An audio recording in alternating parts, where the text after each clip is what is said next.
Hi everyone. We talked last time about the servant's role and mission as defined in chapter 42 and the problem of their spiritual blindness and the way in which it disqualifies them from it. It's against this background that the calling of my servant, you are my servant Israel, becomes especially interesting because chapter 49 really looks and actually is about the calling of an individual who is also named Israel. Let me just pronounce the first two verses, and perhaps you can pause the video, pronounce yourself, and read as much as you can. Verse 1, Shim'u iyim Eli, vehakshivu le'umim me'rachok, Adonai mebeten, kera'ani, mema'ai ami, hizkir shemi, vayasem pi kacherev hada, betzel yado hech biani, vayasimeni lachetz barur, ba'ash pato his tirani. Okay, please pause the video, pronounce, see how much you can translate. Okay, verse 1, Shim'u, hopefully you can recognize that as a Cal masculine plural imperative. Interestingly, the individual servant here addresses an otherwise unidentified group to listen.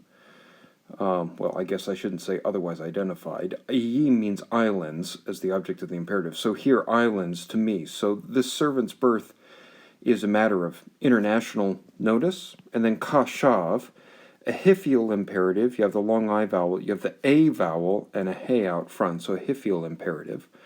And pay attention. Now, this might look like the lamed prefix, but there's another word for peoples. I believe that's the dictionary form, if I remember correctly. So the lamed there is, it's a part of the noun. It's not the preposition. So pay attention, peoples, me rachok, from far off. The Lord, mibeten, karani, just a 3ms Cal perfect. The Lord called me from the womb, and mim'e, from the bowels of my mother.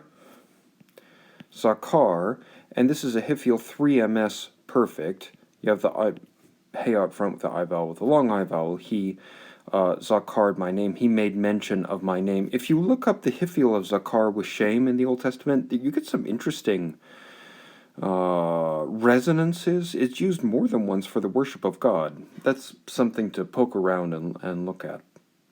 So the international significance of the servant's birth first, and then God's utter control. God calls and names the servant. His identity and mission are defined by God from the very earliest roots of his existence. And then not only that, vayasem, now this may not look like it. This is the Hiphil form of seem, a vowel, I vowel. He set P, my mouth, kacherev chada. Herev is a sword. Chada is a word you may not have recognized.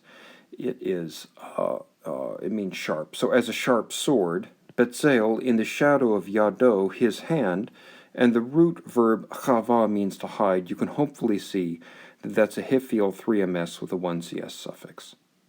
So he set my mouth as a sharp sword. That's interesting. Earlier in Isaiah, the servant has had a teaching ministry. I'm fairly certain we should read the servant's mouth in relation to that. And then he hid me in the shadow of his hand. So he's entirely, zeal elsewhere in the Old Testament means God's protective presence. We get another set verb, yes simeni, he set me. Chetz means an arrow. And then barur means, pure or clean or purged or something like that. This usually gets translated as polished. Maybe the image is of, making sure the arrowhead is really sharp. He set me as a polished arrow, something like that. And ashpa means a quiver. Not a very common word, but it's his quiver. And we get satar, to hide, with another Hiphil verb. He hid me in his quiver. So, first clause, both lines, a sharp weapon, and then God hiding him. So, I take the weapon imagery to be the servant, is made by God to be a completely effective instrument for God's purposes. And the hiding I take to be God's protection of the servant, perhaps keeping him hidden until just the right time.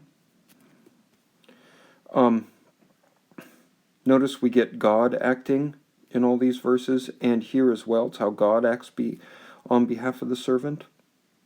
And he said, Li to me avdi ata, my servant you are. You are to me my servant, Israel, whom, beka, in you, et pa'ar. Pa'ar means to beautify or glorify, and it's a hiphil. I will glorify myself. I will be glorified, possibly.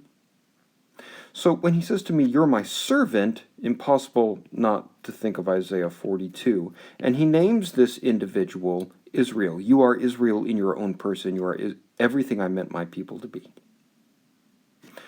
But as for me, the servant says in verse 4, but I think that's enough for now. We will leave that for next time. We'll do verses 4 and 5 next time. So we've seen the significance of the servant's birth, or at least everyone is called to pay attention on what God has done for him on behalf, and then how God defines the servant's name, your Israel. Okay, thanks everyone. We'll pick this up next time. Bye for now.